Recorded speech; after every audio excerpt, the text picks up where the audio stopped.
Bonjour les amis. Notre ami Robin m'a demandé de vous parler de pourquoi il est bon de vivre la veillée pascale. Pourquoi il est bon pour moi de vivre la veillée pascale? C'est à cette question-là que je voudrais répondre. Euh, il y a mille et une raisons pour moi de vivre la veillée pascale.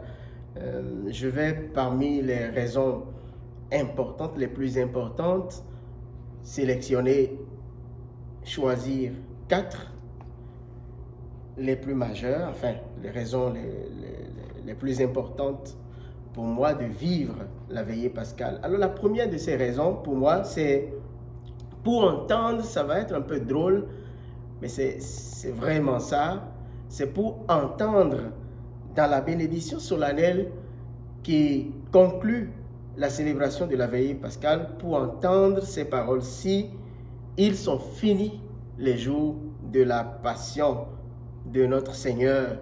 Parce que vous voyez, le temps du carême, c'est un temps de sacrifice, de privation, de pénitence, et parfois j'ai l'impression que ça n'en finit pas, que c'est très long.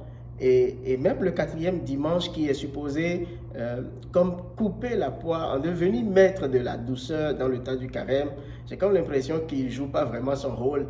Et j'ai hâte que ce temps-là s'achève, que j'entre dans la joie de la résurrection. Si bien que à la veillée pascale, je suis vraiment pressé d'entendre, ils sont finis les jours de la passion. Et maintenant, je peux relâcher. Je peux entrer dans la joie de la résurrection. Ça, c'est la première raison.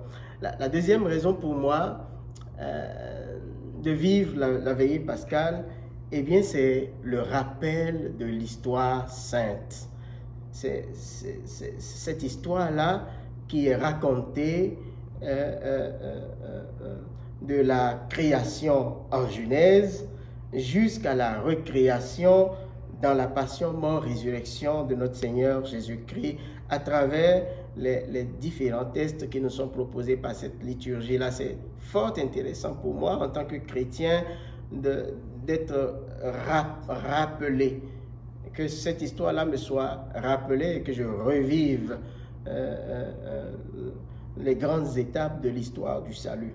Alors, la troisième raison pour moi de vivre la vigile pascale, c'est pour faire dans la chaleur d'une communauté, pour faire le passage des ténèbres à la lumière, le passage de la mort à la vie, et c'est ce que symbolise la liturgie de la lumière au début de la célébration de la veillée pascale. Et puis aussi pour célébrer l'événement majeur qui fonde notre foi chrétienne, la résurrection de Jésus.